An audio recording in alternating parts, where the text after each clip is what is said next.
Welcome to El Regnum channel. If you are new to this channel, please do not hesitate to click subscribe and hit the notification bell for you to be more updated of the coming videos.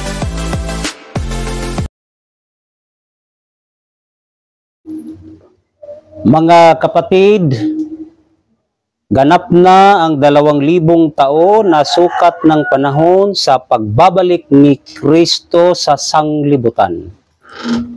At tayo'y nakapasok na sa 1,000 taon na si Kristo ay maghahari kasama ang kaniyang mga bayan. Para masubaybayan natin ang buong katotohanan na buo ang programa ng The Kingdom of God sa palatuntunang consummatum est, na ang ibig sabihin ay natapos na ang lahat.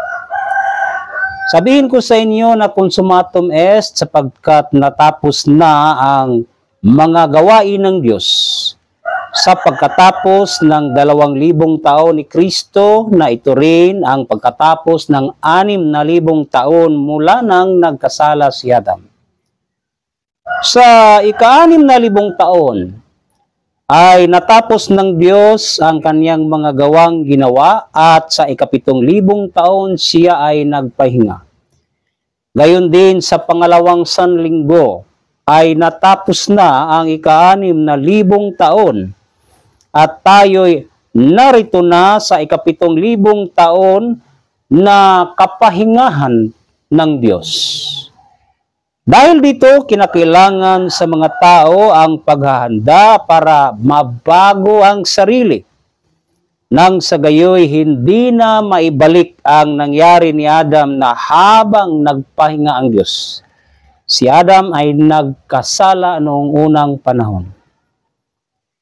Ngayon ay naitatag na ang kaharian ng Diyos na handang papasukan na mga taong nakasumpong ng katuwiran ng Diyos. Isang mapagpalang oras po sa ating lahat, Luzon, Visayas at Mindanao. Bago pa ako magbigay ng aking tema ngayon, pag-uusapan natin ang mga plano ng Diyos, lalo-lalo na ang patungkol sa kaharian ng Diyos. Nais ko po munang magbigay galang, magbigay pugay at hingiin ang dakilang gabay ng aming dakilang guro, ang aming mahal na supremo sa kaharian ng Diyos. Walang iba, mahal na Hari Philemon Undok Riambunansya. Ganon din sa mga mahal na reyna, mga prinsipe at prinsesa sa First Royal Family, at sa ating namumuno ngayon sa kaharian ng Diyos, sa katauhan ni mahal na Prinsipe Rocky Ibanez Riambunansya, ang Chairman President ng The Kingdom of God. Ganun din kay King Adolfo Riambunansya, ang Chairman President ng Philippine Deuterium Development and Management Corporation. Sa lahat ng aking mga kasamahan na na-assign sa bawat region, sa mga leaders din na na-assign sa bawat probinsya, ganon din sa level ng munisipalidad, mga hari at mga reyna na na-assign sa bawat bayan, down to barangay leaders. At sa lahat-lahat na nagsubaybay sa ating programa dito sa El Regnum Channel. Isang mapagpalang oras po sa ating lahat. Mga kapatid, nais ko po muna rin kumustahin ang aking mga kasamahan dyan sa Region 2. Mula provincial leaders down to barangay leaders sa kabuuan.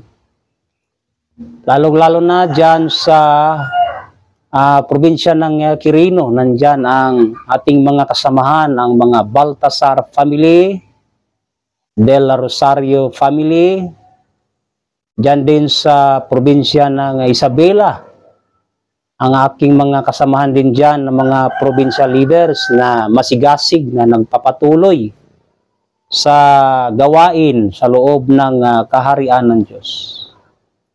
Maging dyan din sa Nueva Vizcaya. Kumusta kayo lahat dyan? Sa probinsya ng Aurora. Ayun din sa Cagayan Valley. Wala pa tayong kasamahan na nandoon sa Batanes na kasama sa region to. At anon din dyan sa ating masigasig na palaging nagsubaybay sa ating programa. Isa sa mga leaders ng kaharian ng Diyos sa ngayon ay nasa United Kingdom, London. Si Reyna Shirley del Rosario. Kumusta na po kayo dyan, Reyna? At ganoon din kay Prinsesa Claribel dyan sa Middle East, sa Kuwait. At sa lahat ng mga masugid nating tagapakinig sa ating programa sa kaharian ng Diyos.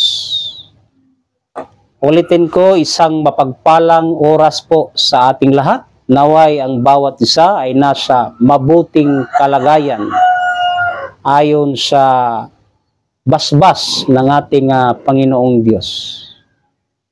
So ngayon, ang isintro po natin mga kapatid ay kung nasaan na ang luklukan ng Diyos dito sa buong daigdig. Para doon natin siya maluwalhati.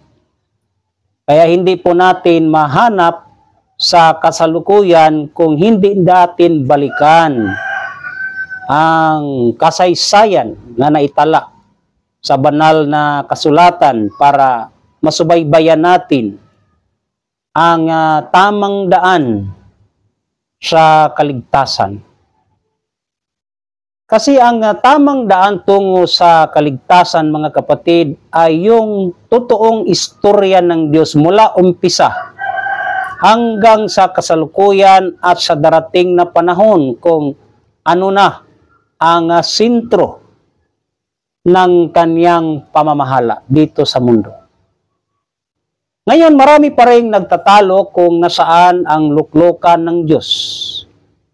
Kasi kung sabihin natin na luklukan ng Diyos o tirahan ng Diyos, ang madali nating maintindihan ay yung salitang langit, na nasa langit ang luklukan ng Diyos. Totoo po yan, mga kapatid, na ang langit ay luklukan ng Diyos, na ang langit ay siyang trono ng Diyos.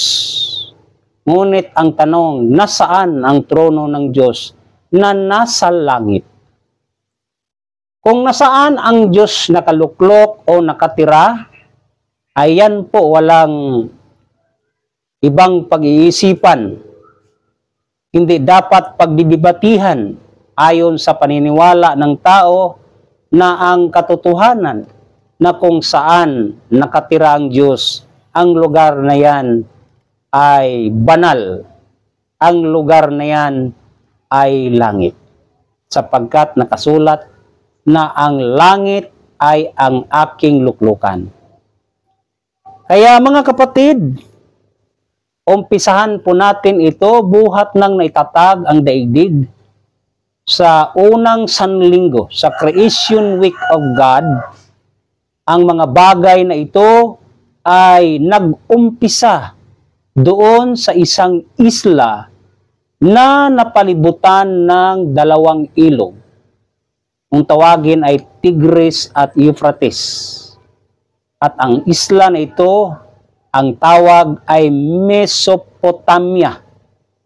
At sa loob ng Mesopotamia, nandoon ang unang luklukan o tinirahan ng Diyos. Doon siya nagpahinga.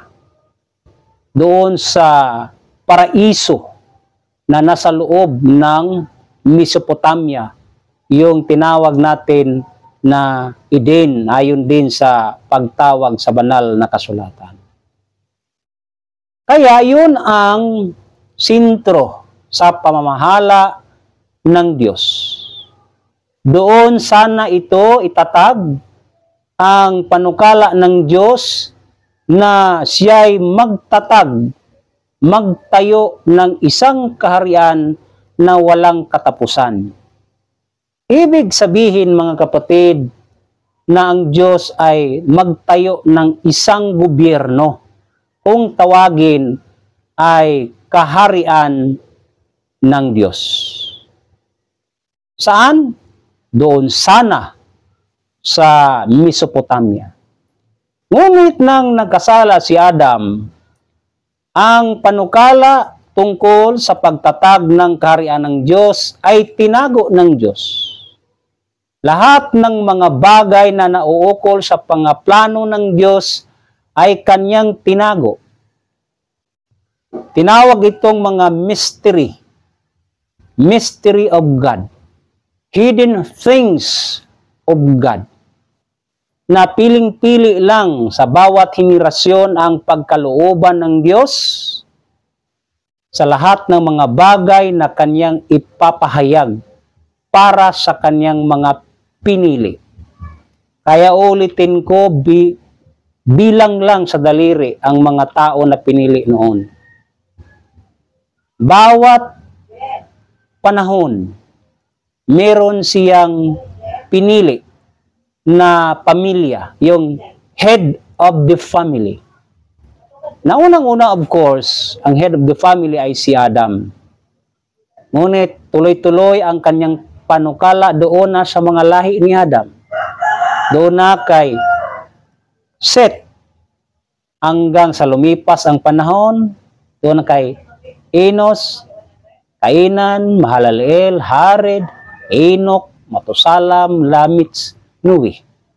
So, sa 10 henerasyon, mga kapatid, doon pa rin ang istorya sa Mesopotamia, na para malinis ang Mesopotamia, para mawala yung dungis ng kasalanan, ay panukala ng Diyos na linisin ang lugar na yun sa pamamagitan ng baha.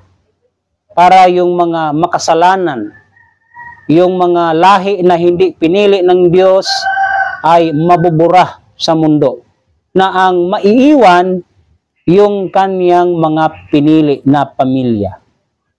Na noon, isang pamilya lang ang kanyang pinili sa pamilya ni Noah, na siyang nakaligtas mula sa kamatayan.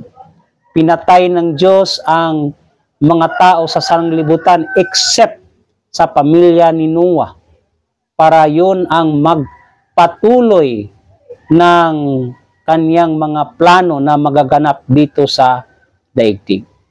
Sa makatuwid bagay, 8 lamang silang naligtas noon.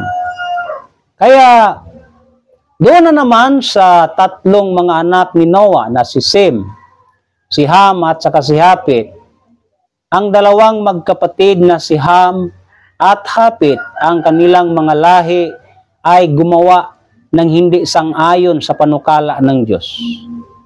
Gumawa sila ng isang turi na tinaguriang Turi di Babel. Tinawag yun na Turi di Babel sapagkat ang panukala ng tao na gumawa ng matataas na structure ng isang turi, sapagkat hindi sila naniwala sa tipan ng Diyos na hindi na magkakaroon pa ng baha. Kaya sa pamagitan ng rainbow, so yan ang kaniyang palatandaan sa tipan na hindi na magkakaroon ng baha ang sanlibutan. Ngunit, nawala iyon sa kaisipan sa mga lahi ni Ham at sa ni Hapit, kaya nagtayo sila ng tore para kung sakaling magkaroon man ulit ng baha, ay safety na sila doon, aakyat sa tore. Kaya nagalit ang Diyos sa pamamagitan ni Sem. Kaya para hindi matuloy yon, hindi matapos-tapos ang kanilang proyekto, ay iniba ng Diyos ang bawat lingwahe ng mga tao doon by group. Ayon ang tinaguriang Babel sapagkat iba't ibang lingwahe. Kaya yung mga tao na mayroong sariling lingwahe kung saan sila magkaintindihan Sila yung nagsama-sama. Hanggang sa lumipas ang mga panahon, yan ang origin kung bakit nagkaroon ng iba't ibang bansa na mayroong kanyang sariling lingwahe. Nag-umpisa po yan doon sa Mesopotamia. Doon sa Torre de Babel na lumipas ang mga panahon, tinawag ang lugar na yon na Babylonia dahil sa salitang Babel. At yung tipan ng Diyos, ang kanyang mga panukala sa mga darating na panahon ay ipinagkaloob doon sa lahi ni Sem. Kaya mula kay Sem, Arpaksad, Sala, Eber, Peleg, Reo, Serug, Nakor, Tari, Abraham, ang istorya ng Diyos ay nandoon pa rin sa Mesopotamia hanggang sa umalis si Abraham sa Mesopotamia. Sa pangako ng Diyos sa kanya na Abraham, umalis ka sa lupaing ito, doon sa Mesopotamia, at pumunta ka sa lupain na pinangako ko sa iyo. So Diyos ang nangako ng isang lupain na mamanahin ni Abraham maging sa kaniyang mga anak o mga lahi. Kaya pumunta si Abraham.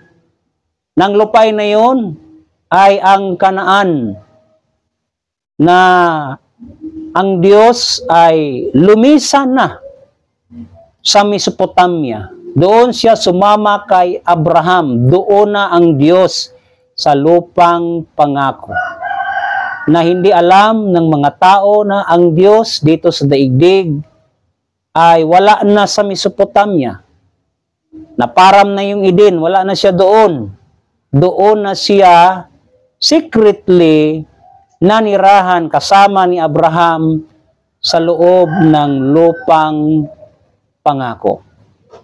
Kaya dumaan ang maraming mga panahon, doon siya nakipagtipan sa anak ni Abraham na si Isaac, pati doon sa anak ni Isaac na si Jacob. Kaya yung tatlong lahi na ang Diyos ay nagpapakilala bilang Diyos. Sabi niya, ako ay Diyos ni Abraham, Diyos ni Isaac, at Diyos ni Jacob. Ibig sabihin, He is the God in the land of promise. Kasi si Abraham, Isaac, at Jacob, doon naman nakatira sa lupang pangako. Kaya yung misteryo, mga kapatid, ng lupang pangako ay pinapahayag ng Diyos doon kay Jacob sa pamamagitan ng panaginip. Na si Jacob ay nanaginip ng isang hagdan na nakita niya ang mga anghel na pababa, paakyat doon sa hagdan. Kaya kinaumagahan siya'y nagising at sinabi niya na ang lugar na ito ay hindi iba, kundi bahay ng Diyos. Ito ang pintuan ng langit. Hindi niya alam sa matagal na panahon hanggang sa pinapahayag sa kanya ni Jacob na siya yung unang saksi kung nasaan na ang luklukan ng Diyos. Siya yung nagpatunay na ang luklukan o bahay ng Diyos ay nasa loob ng lupang pangako. Kaya ang katibayan ng Diyos, tipan, na binigay niya kay Jacob na magmula kay Jacob ang mga hari sa kaharian ng Diyos. Ibig sabihin, si Jacob ay siyang ama ng mga hari para sa kaharian ng Diyos. Si Jacob ang binigyan ng pangako ng Diyos na sa kanya ibibigay ang dibino gobyerno ng Diyos. Na ang kanyang pamilya ang mamahala sa dibino gobyerno ng Diyos. Ngunit sa pagdating sa pamamahala, mga kapatid, kahit merong 12 mga anak na lalaki si Jacob, isa lang din doon ang may tipan. Nalalabas ang hari, yung sitro ng pamamahala sa kaharian ng Diyos, yung hari na pinili ng Diyos ay magmula kang Jacob down to Judah. Kaya si Judah ang nakatanggap ng basbas ng Diyos na sa kanyang lahi lalabas ang Kristo. Siya yung maging lineage ng Kristo. Yung salitang Kristo ay hari sa Israel. Yung katumbas ng Mesiyas ay magiging hari sa kaharian ng Diyos. Yung mamuno sa kabauan sa pagpapatupad ng mga palatuntunan, sa pagpapatupad ng mga batas, tamang mga kahatulan, at tamang daan na Diyos ang nagpanukala, mga kapatid. Kaya natupad po iyon na yung nasaksihan ni Jacob na bahay ng Diyos, yung bato na kanyang pinatayo bilang paalaala, pinakaalaala na ang bato na kanyang itinayo, yung bato na kanyang pinahiran ng langis, ay magiging bahay ng Diyos. Saan? Sa loob ng lupang pangako. Kaya yung galaw ni Jacob sa pagtayo ng bato na pinakaalaala na maging bahay ng Diyos, yun po ang pundasyon ng Jerusalem. Sapagkat ang kahulugan ng Jerusalem, pundasyon ng kapayapaan. Hanggat sa sinabi ni Jacob na ako'y babalik sa bahay ng kanyang ama sa mapayapa. Kaya yung pundasyon ng kapayapaan para sa buong daigdig ay mag-umpisa sa loob ng lupang pangako, especially yung Jerusalem. Kaya ang bahay ng Diyos, mga kapatid, lumipas ang mga panahon na itayo ni Haring Solomon. Kaya yung Diyos na hindi siya tumahan sa bahay na gawa ng tao, minsan malilito din ang mga tao na bakit nagpatayo o itinayo ni Haring Solomon ang bahay ng Diyos. Titira kaya ang Diyos sa bahay na itinayo ni Haring Solomon? Mga kapatid, yung salitang ang Diyos ay hindi titira sa bahay na gawa na kamay ng tao, provided na hindi niya inutusan yung tao na yan. Walang authority ang tao. Wala siyang karapatan na magtayo ng bahay ng Diyos kung hindi siya inutusan. Pagdating naman sa sitwasyon ni Haring Solomon, ayon sa panukala ng Diyos, kaya ang Diyos ay tumira doon sa Jerusalem. At ang Jerusalem, ayon sa pagpapatibay ng mga propeta na ang Jerusalem na siyang trono ng Diyos noon ay siyang luklukan ng Diyos. Ibig sabihin doon sa Jerusalem, tumira ang Diyos sa bansang Israel. Kaya huwag po tayong magkaroon ng kalituhan na kung sasabihin, kasi mabasa na ang Diyos ay hindi titira sa bahay na gawa ng kamay ng tao, ang ibig sabihin po noon na hindi niya binigyan ng utos yung tao na yan na itayo ang kanyang bahay. Ngunit, yung pagtayo ni Hari Solomon ng bahay ng Diyos, hindi po iyon sariling kagustuhan ni Haring Solomon. Kasi yun ang tipan ng Diyos doon pa man kay Haring David na ama ni Haring Solomon, na ang Diyos ay mayroong bahay ayon sa nakita ni Jacob na hindi iba ang nasa loob ng lupang pangako, kundi iyon ay bahay ng Diyos na tinawag niyang Betel, kahit wala pang physical na bahay ng Diyos. Ngunit spiritually, yung diwa o ang banal na espiritu ng Diyos ay doon tumahan sa loob ng lupang pangako. Yan po ang isa sa mga misteryo na napaloob sa lupang pangako. Ibig sabihin, kung titingnan po natin, ang tirahan ng Diyos ay wala pala doon sa kalawakan. Nandito lang sa daigdig. Na ang una niyang tinirahan ay ang Mesopotamia. Umalis ang Diyos sa Mesopotamia sa panahon ni Abraham. Doon na tumira ang Diyos sa bansang Israel, sapagkat yun ang lupang pangako. At sa loob ng lupang pangako sa bansang Israel, lumabas ang Jerusalem na luklukan ng Diyos, na ang diwa ng Jerusalem. Maliban sa ito'y tahanan ng Diyos, nandoon ang bahay ng Diyos. Ang Jerusalem, mga kapatid, ay tinaguri ang banal na syudad. Ibig sabihin, ang Diyos ay hindi titira sa isang lugar na hindi banal. Maging banal ang isang lugar pag ito ay tirahan ng Diyos.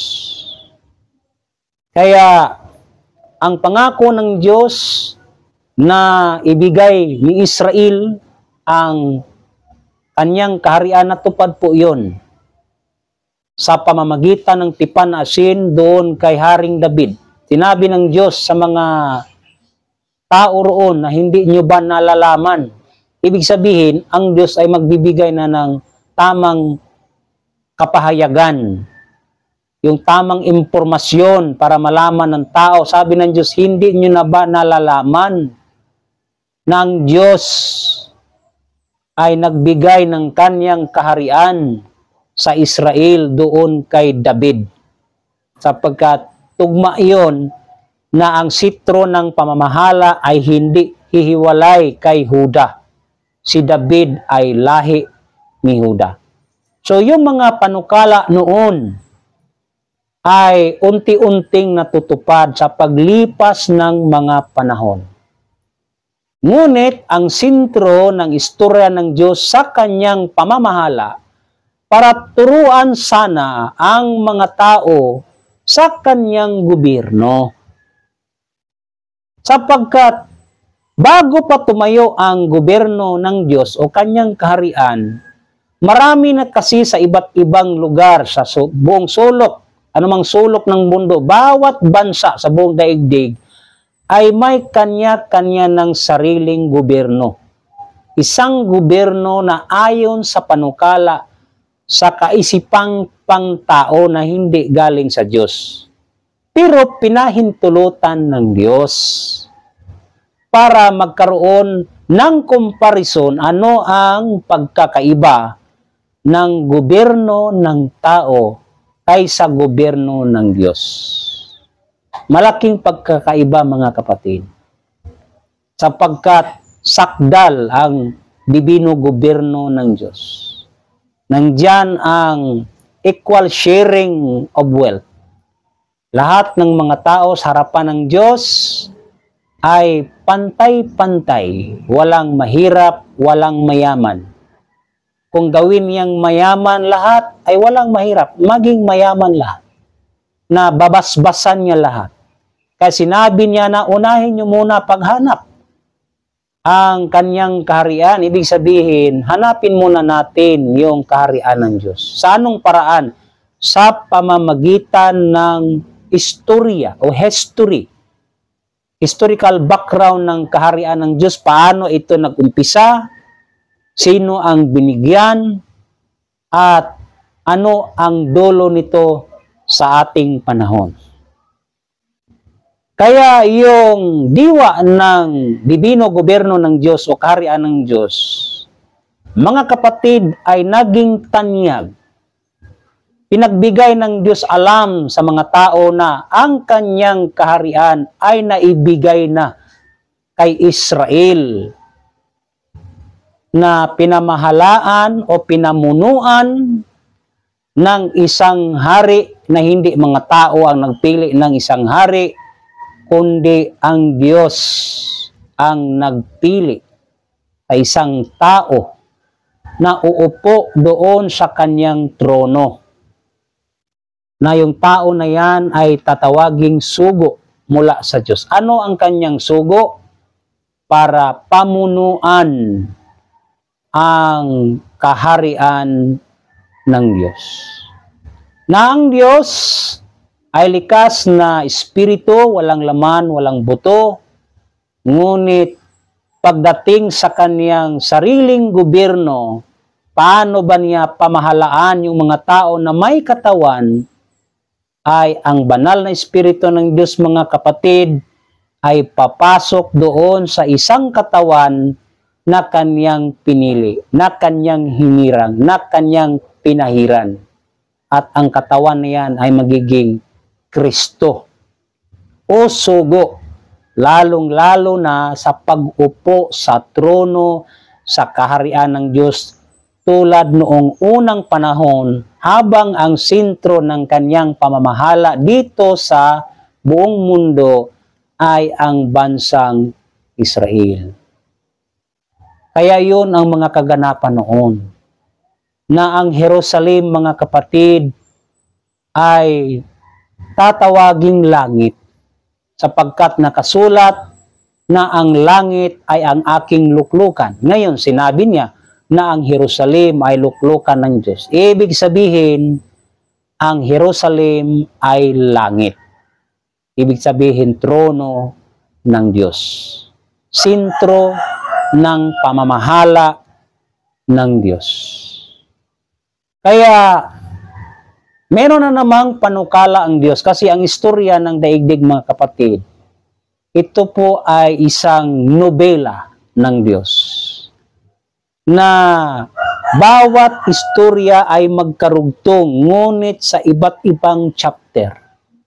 Ang nobela ay mayroong iba't ibang lugar na doon magaganap ang isang chapter ayon sa istorya ng Diyos dito sa daigdig. Naulitin ko, ang unang chapter ay na doon nakasentro sa Mesopotamia na siyang Babylonia at present time yung bansang Iraq. Wala na doon ang istorya ng Diyos, nilipat niya doon sa lupang pangako na siyang naging kanyang sariling bayan na tinawag na Israel ayon sa pangalan ng Diyos. Sarili niyang bayan ng Israel. Doon na naman ang second chapter ng kaganapan ng Diyos para malaman ng mga tao na doon nag-umpisa ang panggobyerno ng Diyos. Ngayon, meron namang panukala ang Diyos na siya'y luwalhatiin sa silanganan sa mga pulo ng dagat. Kung basahin natin ang panukala ng Diyos, mga kapatid, habang ang istorya ay nakasintro pa doon sa bansang Israel, kaya ito ang kaniyang pahayag sa sulat ni Propeta Isaias, chapter 24, verse 15, na ang pahayag ay ganito: "Kaya't luwalhatiin ninyo ang Panginoon sa silanganan. Sa makatuwid bagay ang pangalan ng Panginoon ng Diyos ng Israel sa mga pulo ng dagat." Ang panukalang ito, mga kapatid, ay binigay ng Diyos sa bansang Israel sa pamamagitan ng kaniyang alagad na isang propeta. Naganap ito bago pa man, nasabi ito bago pa man isinilang ang Kristo sa katauhan ni Panginoong Hesus. Na ang kanyang panukala na ang Diyos sa Israel ay hindi na magpaluwalhati doon sa Middle East.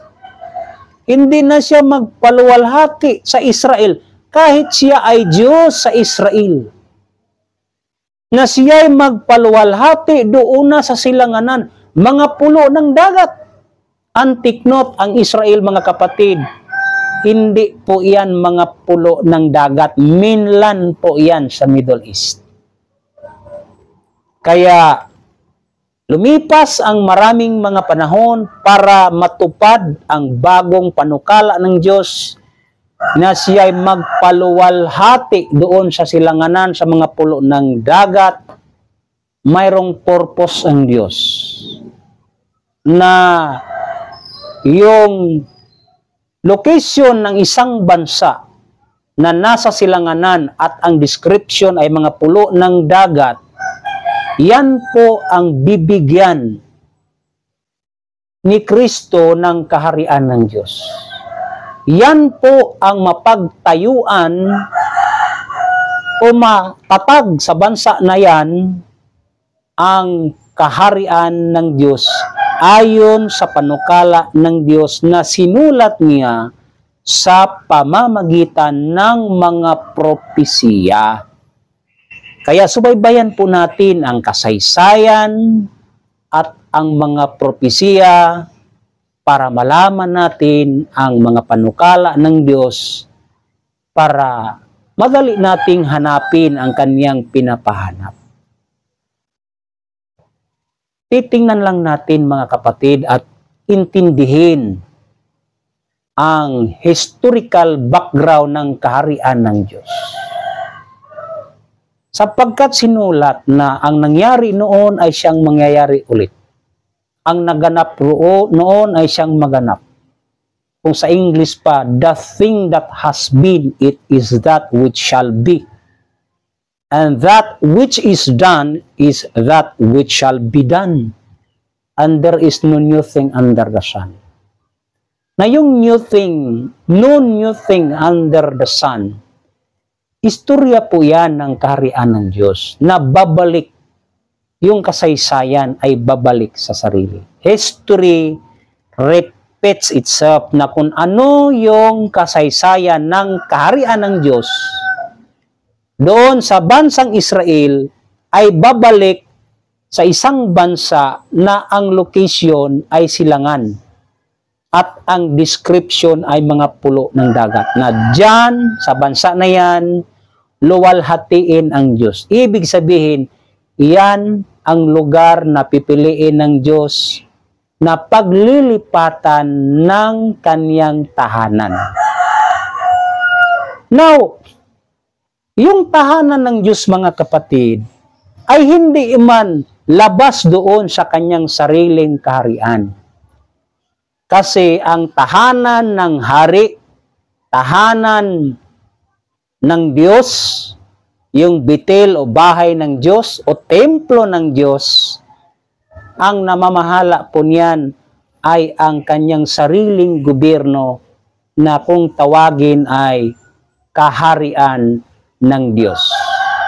Sa makatuwid bagay ang divino gobyerno ng Diyos. Ibig sabihin, kung nasaan maitatag ang kaharian ng Diyos, nandyan din ang kaniyang luklukan. Sapagkat ang langit ay trono ng Diyos. Ngayon, nasaan na ang trono ng Diyos, mga kapatid? Wala na doon sa bansang Israel. Sapagkat kinuha na po ito ng ating Panginoong Hesukristo.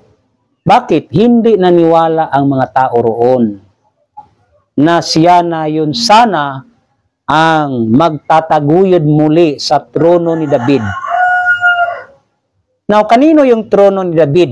Pang sarili ba yun ni David? Hindi. Trono ng Diyos po yon.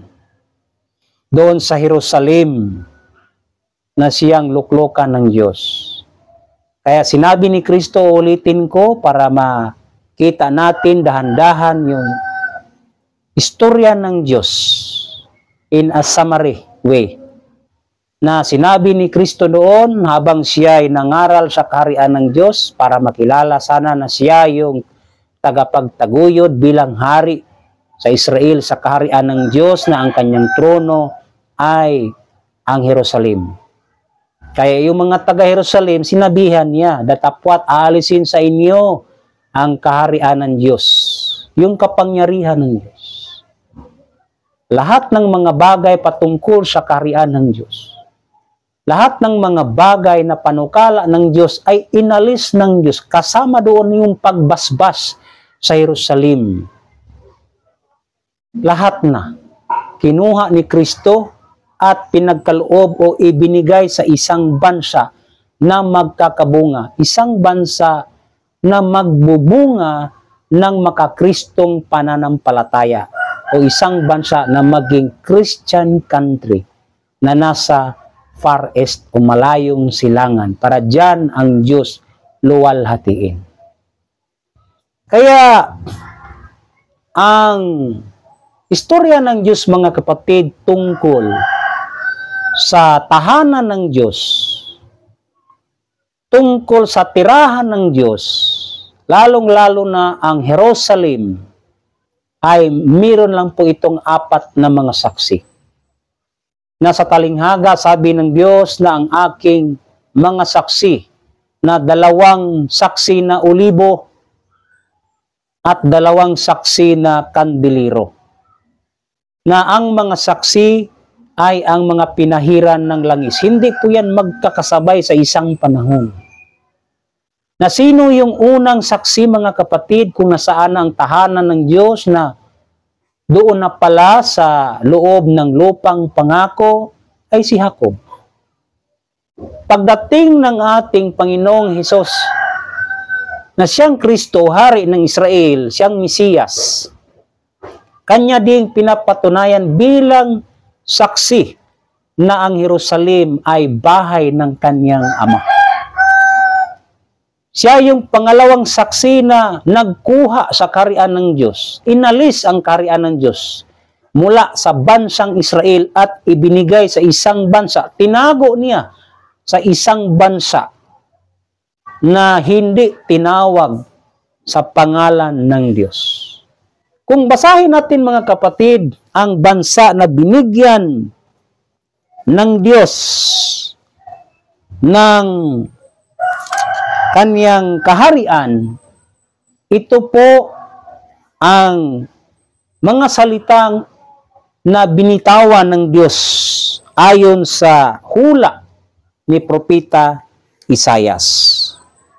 Nang sabi, ako'y napagsasanggunian ng mga hindi nagsipagtanong tungkol sa akin. Ako'y nasusumpungan nila na hindi nagsihanap sa akin. Aking sinasabi, narito ako sa bansa na hindi tinawag sa aking pangalan. Susuriin po natin, mga kapatid, kung anong bansa ito. Hindi natin malalaman kahit anong gawin nating pag-aaral sa banal na kasulatan kung anong bansa ang binigyan ni Kristo ng kaharian ng Diyos kung walang magsaksi. Kaya dito sa bansang Pilipinas, sa silanganan mga pulo ng dagat, pinadala ng Diyos ang kanyang sugo sa katauhan ni Dr. Jose Rizal para saksihan kung nasaan na ang lupang pangako. Kasi inalis na ito doon sa bansang Israel. Wala na ang basbas sa bansang Israel. Pagkatapos ng salita ni Kristo, automatically wala na doon. Kaya ang pangatlong saksi sa daigdig, mga kapatid, sa mga lihim ng Diyos, lalong-lalo na ang kanyang luklukan kung nasaan na, walang iba dito sa Pilipinas, si Dr. Jose Rizal. Dumating siya dito sa Mindanao, July 17, 1892 sa alas 7 ng gabi. At kanyang sinabi na Mindanao is the land of promise, na Mindanao ay lupang pangako. Ano ang ibig sabihin mo? Wala na doon sa Israel Yun ang kauna-unahang pagkakataon sa pitsa na yan, July 17, 1892, para maihayag sa buong Pilipinas na sana maintindihan ng mga Pilipino kung tayo'y nagsubaybay sa mga panukala ng Diyos na nasa Mindanao ang lupang pangako, sapagkat nasa loob ng lupang pangako, history repeats itself, lalabas ang tirahan ng Diyos. Kung titingnan po natin mga kapatid, ang istorya ng banal na syudad, yung lumang Jerusalem, ay nasa loob lang ng lupang pangako. Banal na syudad. Kaya dito din sa Pilipinas, lalabas ang banal na syudad na siyang bagong Jerusalem. Hindi na po yung lumang Jerusalem. Bagong Jerusalem. Yung nakita sa alagad ni Jesus na si Juan, na nakita niya ang pagbaba ng bagong Jerusalem, ang banal na syudad na nanaog mula sa Diyos. Saan niyang lugar na maganap? Kailangan maganap yan sa loob ng lupang pangako. Na kailangan merong magpapatunay din bilang kahuli-hulihang saksi o pang-apat na saksi kung nasaan na ang luklukan ng Diyos, lalong-lalo na ang Jerusalem na siyang banal na syudad. Kaya sa katauhan ng aming dakilang guro na siyang nagtatag ng kaharian ng Diyos dito sa bansang Pilipinas, sa bagong Jerusalem, walang iba, mahal na Hari Philemon Undok Riam Bonanza. Siya ang nagpapatunay na ang bansang Pilipinas sa pamamagitan ng mga hula ay tinitingnan din ang mga kaganapan dito sa Pilipinas na napatunayan na ang bansa na ito, walang iba, bansang Pilipinas ang nabigyan ni Kristo ng kaharian ng Diyos. Na ito yung bansa na ayon sa hula na ang Diyos sa langit ay magtayo ng isang kaharian na mananatili magpakailanman. Naganap na po yan mga kapatid, 1982. Kaya si Mahal na Hari din ang nagsabi kung anong parte sa Mindanao ang boundaries ng bagong Jerusalem na yan ang lupang pangako, 4 na mga probinsya lang. Province of Zamboanga del Norte, yan ang una, Province of Zamboanga del Sur, Province of Zamboanga Sibugay, at Province of Misamis Occidental. Yung kwadro, yung 4 na ayon sa panukala ng Diyos na ang Jerusalem ay kwadrado sapagkat meron lamang itong 4 na mga probinsya. Kaya napahayag po yan ni Mahal na Hari Philemon Undok Riam Bonanza.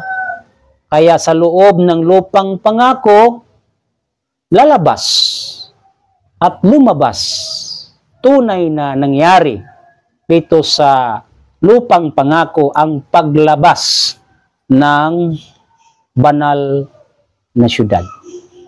Lumabas ito sa pamamagitan din ng isang decree ng ating Pangulo na ayon din sa kagustuhan ng Diyos. Hindi alam ni Pangulong Marcos na siya diniktahan ng Diyos, na kailangang gagalaw siya ayon sa panukala ng Diyos, sapagkat ang Diyos ay gagamit ng mga kasangkapan para mag-materialize ang kanyang mga plano dito sa bansang Pilipinas. Anong kanyang mga kasangkapan? Yung mga pangulo ng ating bansa. Na doon kay Pangulong Marcos, natupad ang paglabas ng banal na syudad sa Pilipinas. January 24, 1973, na ang syudad sa Dapitan ay magiging banal. Dapitan is the only shrine city in the Philippines. Wala na pong ibang banal na syudad ang Pilipinas. Para hindi masapawan ang plano ng Diyos. Hindi nga ginawa yung banal na syudad na Cebu City. Kung titingnan natin ano yung sentro o saan nag-umpisa yung Kristyanismo, historical background ng ating bansa. Speaking of Christianity, di po ba doon sa Cebu? Sa Parian, Cebu City. Bakit hindi ginawa iyon ng banal na syudad? Sapagkat hindi po iyon ang lupang pangako. Walang nagpatunay na ang Cebu, province of Cebu, ay land of promise. Na ayon sa panukala ng Diyos, nasa Mindanao ang lupang pangako. Kaya sa Mindanao din lumabas ang banal na syudad. Ibig sabihin mga kapatid, kung hanapin natin ang luklukan ng Diyos sa kasalukuyan, sa paglipat ng kanyang kaharian, ay nandito na sa bansang Pilipinas. Na noon ang Diyos ay nasa Mesopotamia o bansang Babylonia. Lumipas sa mga panahon, ang kanyang tirahan ay doon na sa bansang Israel. At dumating ang panahon na ang kanyang tirahan mula sa bansang Israel ay nilipat sa bansang Pilipinas. Wala na pong panukala ang Diyos na ang kanyang tirahan na ngayon ay nasa bansang Pilipinas, particularly sa land of promise, sa banal na syudad, itong Dapitan City, wala na pong panukala na ang kanyang luklukan ay ililipat na naman sa ibang bansa. Ito na po ang final destination ng kanyang panukala na ang Diyos sa langit ay magtatag ng kaharian na walang wakas. Sapagkat destiny ng Pilipinas na maging panglimang bansa, wala nang pang-anim, the last kingdom of God on earth, na ito yung magbabago sa kalagayan ng buong mundo. Na ang pagbabago sa kalagayan ng tao, pagbabago ng ating kinabukasan, na wala ng kahirap-hirap sa panukala ng Diyos, na kailangan magsipasok tayo sa kanyang kapahingahan. Magandang kinabukasan po ang kapahingahan. Na hindi na po tayo maghihirap sa ating buhay. Now, ano ngayon mga kapatid? Ang panukala ng Diyos na ngayon ang sentro ay sa bansang Pilipinas. Ang kanyang panukala ay gagawin niyang banal ang buong Pilipinas. Ngunit ang sentro ng kabanal-banalan ay ang banal na syudad. Kasi ito man yung banal na bansa, tatawagin tayong isang banal na bansa. Na ito yung bansa na dito magpaluwalhati ang Diyos. Ngayon, ito yung bayan ng Diyos. Kaya sinabi din sa hula na ang iyong bayan, anong bayan ito? Yung bayan ng Pilipinas. Ang iyong bayan naman ay magiging matuwid silang lahat. Ibig sabihin maging banal. Kailangan maging matuwid tayo para tawagin tayong banal. Na lahat ng mga Pilipino ay magiging matuwid. Sabi niya, ang iyong bayan naman ay magiging matuwid na lahat. Sila'y mangagmamana ng lupain magpakailanman. So walang hanggang mana, nasa lupain. Magmana ng lupain magpakailanman, ang sanga ng aking pananim ang gawa ng aking mga kamay upang ako'y luwalhatiin. Saan ang Diyos luwalhatiin? Sa isang bansa na hindi tinawag ng kanyang pangalan.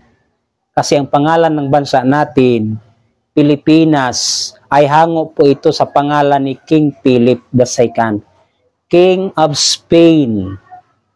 So sino ang niluwalhati sa pangalang Pilipinas ay hindi ito pagluwalhati. We are not giving glory to God. Taglay natin ang pagiging Pilipino bilang Pilipinas, ngunit kaninong parangal hindi sa Diyos.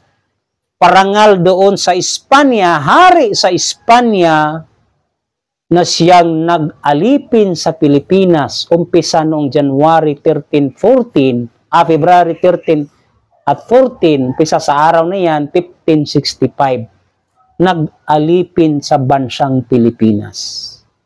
Ngunit tayo'y magpasalamat, hindi na tayo alipin ngayon, sapagkat binuhis ni Dr. Jose Rizal ang kanyang sariling buhay para maging malaya ang bansang Pilipinas na hindi na tayo alipin.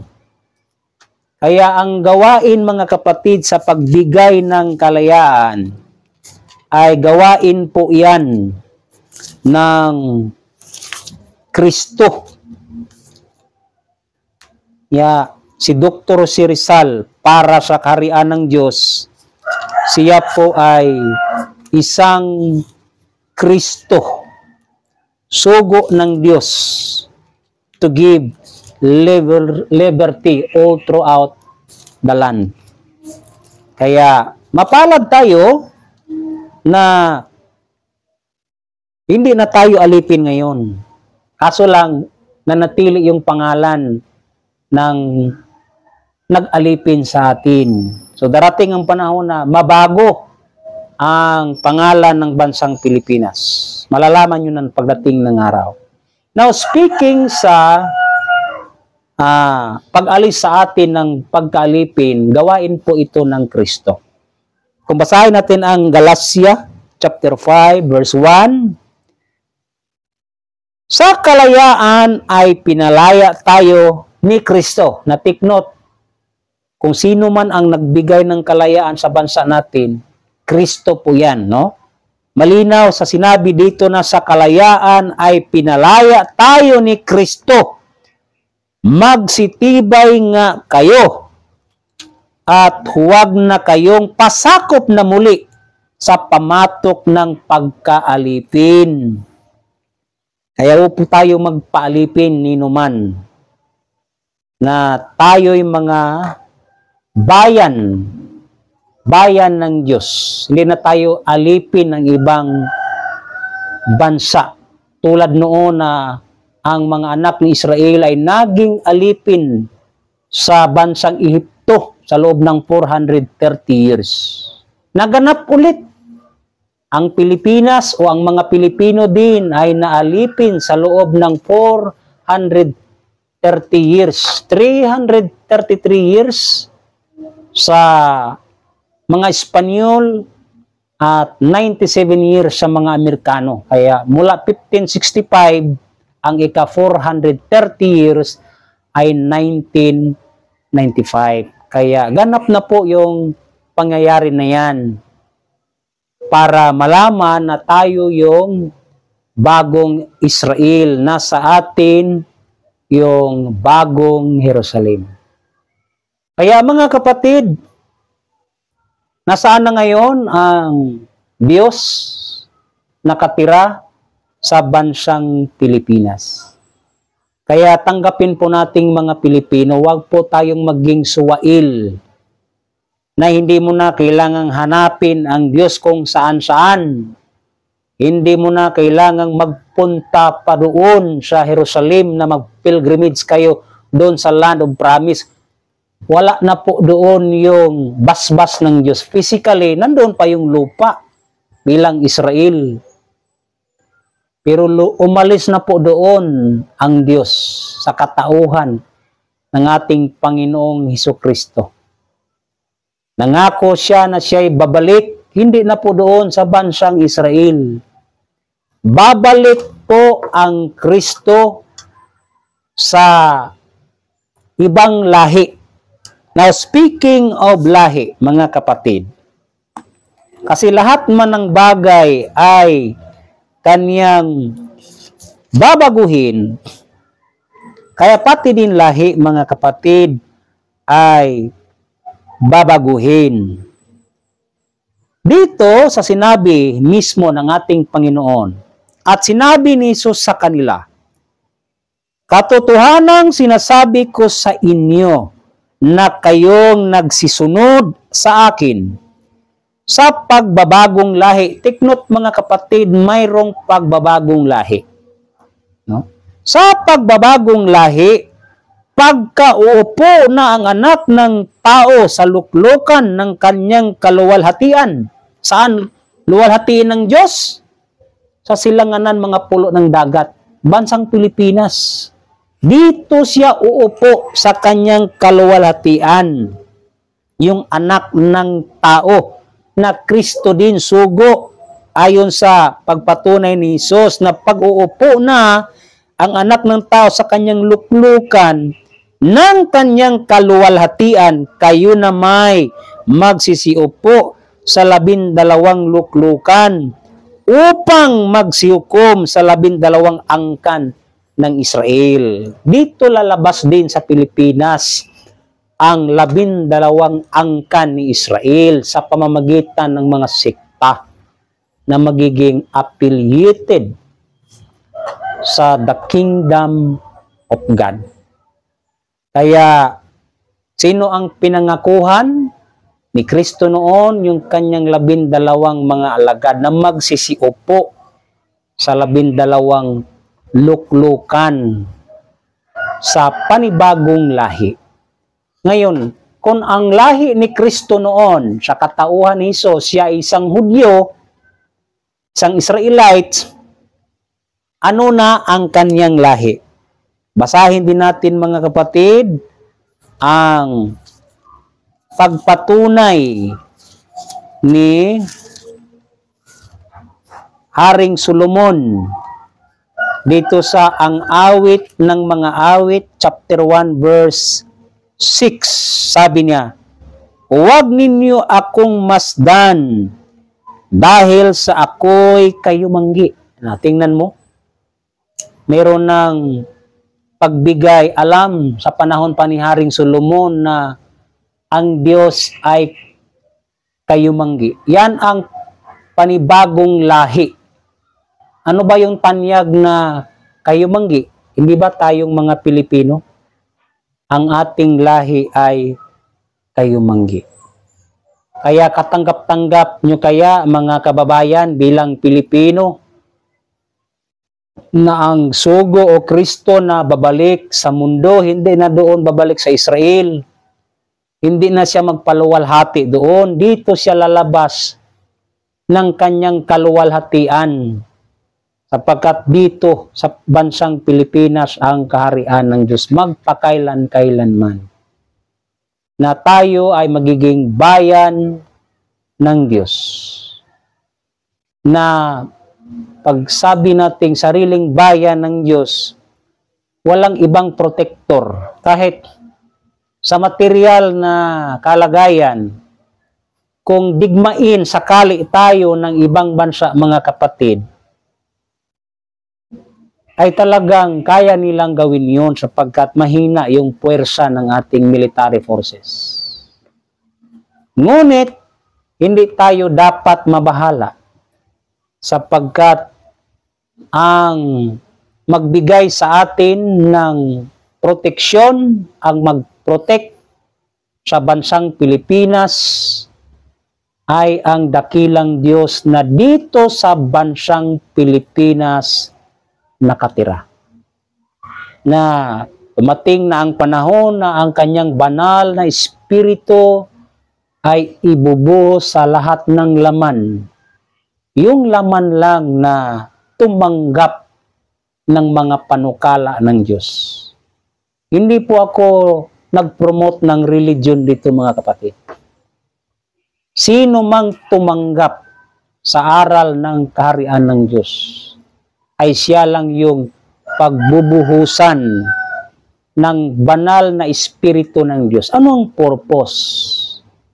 Para tayo'y mabihisan ng panibagong pagkatao.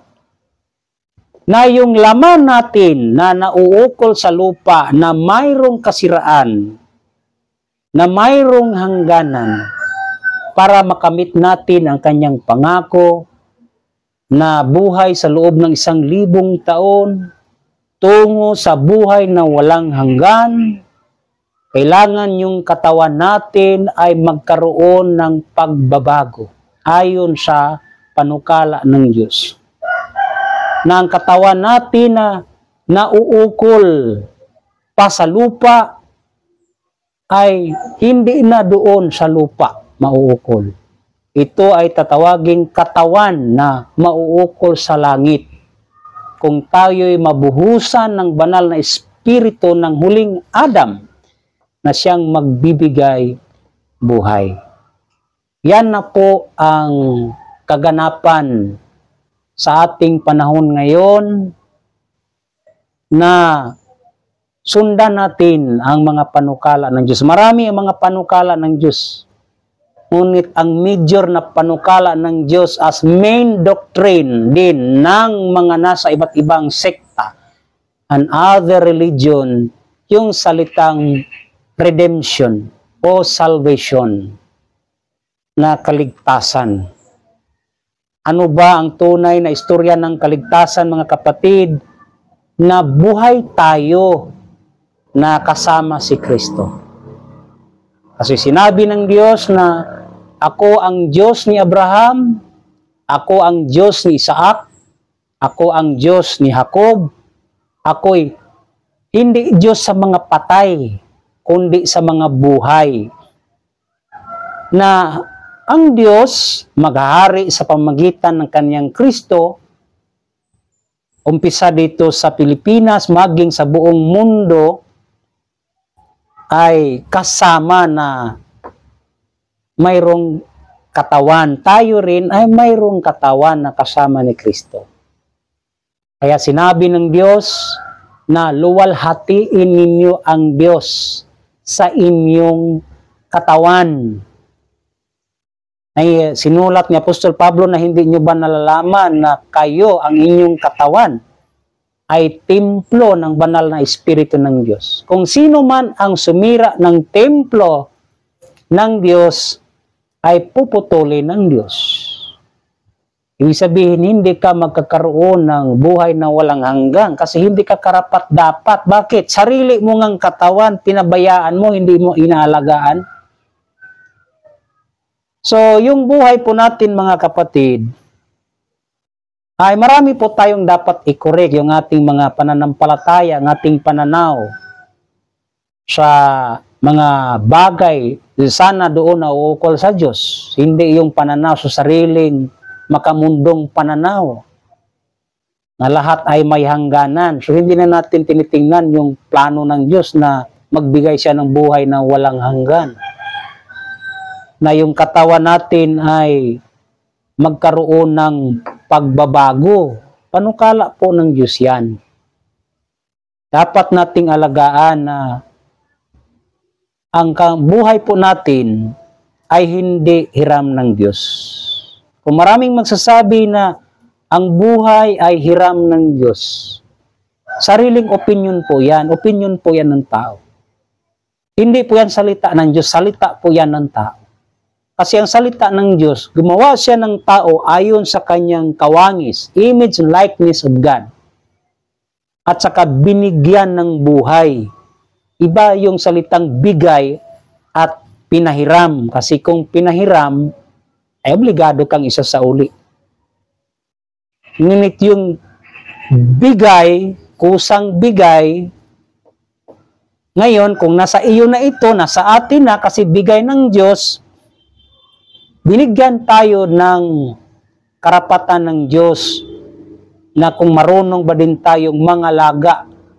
Hindi lang being a shepherd, No? Hindi lang yung mag-manage sa lahat ng kanyang creation, i-manage din natin ang ating sarili, lalong-lalo na ang ating katawan. Kung alagaan natin ang mga bagay na gawa ng Diyos, alagaan natin ang kalikasan, lahat ng mga bagay na nauukol sa Diyos, higit sa lahat ay alagaan natin yung katawan natin ngayon sapagkat wala na pong ibang katawan na haharap na maging kasama ni Kristo sa kanyang paghari sa pang-7 milenyo, sa kanyang pangatlong araw. Nandito na po tayo sa kasalukuyan na dapat nating alagaan ang ating sariling katawan. Hindi ko na kailangan pang ipaliwanag kung paano tayo mag-alaga. Kung ano yung ikabubuti ng ating katawan. Kasi hindi natin masumpungan yung katuwiran ng Diyos, mga kapatid, kung hindi natin alagaan ang ating sariling katawan sa simpleng pamamaraan kung ano yung buti ng lupa ay inyong kakainin. Kaya, kung sisirain natin ang ating katawan, ay malaking kasalanan yan sa Diyos.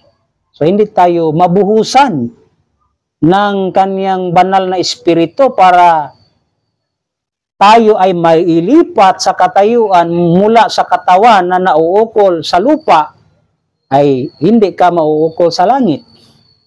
Na yun lang ang recipient ng buhay na walang hanggan, na yun lang ang maging kasama ni Kristo sa loob ng 1,000 taon. At sa mga panahon na walang wakas, per omnia saecula saeculorum, in all throughout endless ages, na kasama na Kristo, sila'y maghahari magpakailan-kailanman. So, bibigyan tayo ng kapasidad na mabuhay bawat 1,000 taon sa pamamagitan din ng siyensya. Sinabi ni Dr. Jose Rizal na the victory of science over death, na ang kahuli-hulihang kaaway na lilipunin ng Diyos o walain ng Diyos ay yung kamatayan sa pamamagitan din ng siyensya. Na yung pangangalaga sa ating katawan ay scientific basis di po yan. Tulad ng pagkain, di ba siyensya din yan? Na ano ba ang nagbigay buhay sa ating katawan? Sabi ng Diyos, blood is the life of the flesh. Paano mabuhay ang ating katawan? Bakit buhay ang katawan? Sapagkat nandyan yung dugo. Na life is blood, blood is life. So alagaan natin ang ating dugo. Lahat ng mga kinakain natin, mga kapatid, masama man o mabuti, ay doon yan pupunta sa dugo at dugo na yung mag-distribute sa lahat ng laman. Kaya kung papasukan mo yan ng chemicals, o anumang mga sobra na hindi na kailangan ng katawan, ay mapasama po yung katawan. Hindi tayo maging matuwid niyan. Kaya yan lang po muna ang maibahagi ko ngayon, mga kapatid. Ulitin ko, bilang summarize na noon, ang tahanan ng Diyos, unang-unang luklukan niya, unang langit ay ang Mesopotamia, nandoon yung Eden at naparang Eden. Pangalawang tahanan ng Diyos, bansang Israel, doon sa Jerusalem. Trono ng Diyos o luklukan ng Diyos. Pangalawang langit. At ang pangatlong langit, tirahan ng Diyos, ay ang bansang Pilipinas. Yung salitang langit ay naukol po yan sa salitang paradise. Maging paraiso ang bansang Pilipinas. Pinakamagandang bansa sa buong mundo, pinakamayamang bansa, pinakamalinis na bansa, pinakabanal na bansa, sentro sa lahat ng bansa, sapagkat sa ating buhay walang ibang sentro kundi ang Panginoon lamang. Na dito na sa ating bansang Pilipinas. Kaya mapalad po tayong lahat ng mga Pilipino.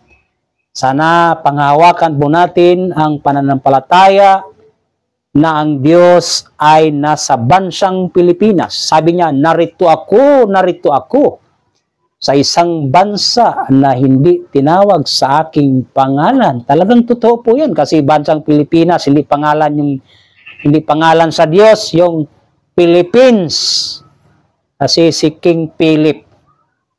Diyos ay hari sa lahat ng mga hari, ngunit dito pa rin siya ipaluwalhati. Lahat ng bagay ay kanyang babaguhin. Kaya kailangan, mga kapatid, ay maging handa po tayo sa lahat ng panahon sa mga pagbabago na ayon sa panukala ng Diyos. Na pagbabago na nagdulot sa atin ng napakagandang buhay, napakagandang kinabukasan. Sana nawa ang mga tao ay maging matuwid. Kailangan nating mahanap ang kanyang katuwiran kung ano ang mabuti ay gagawin natin. Hanggang sa muli mga kapatid, dudugtungan po natin at ang marami pa tayong pag-uusapan tungkol sa panukala ng Diyos. Ito lang po muna ang maibahagi ko sa kurasong ito. Sa ngalan ni Mahal na Hari Philemon Ondok Riam Bonanza, na siyang nagturo sa amin sa kalamang ito. Sa ngalan din ni Mahal na Prinsipe Rocky Ibanez Riam Bonanza, na siyang namumuno sa kaharian ng Diyos ngayon. At sa buong puwersa ng kaharian ng Diyos, sa lahat ng mga leaders from Central Office down to Barangay, isang mapagpalang oras po sa ating lahat at magandang buhay. Mabuhay the Kingdom of God. God bless everyone. Maraming salamat po.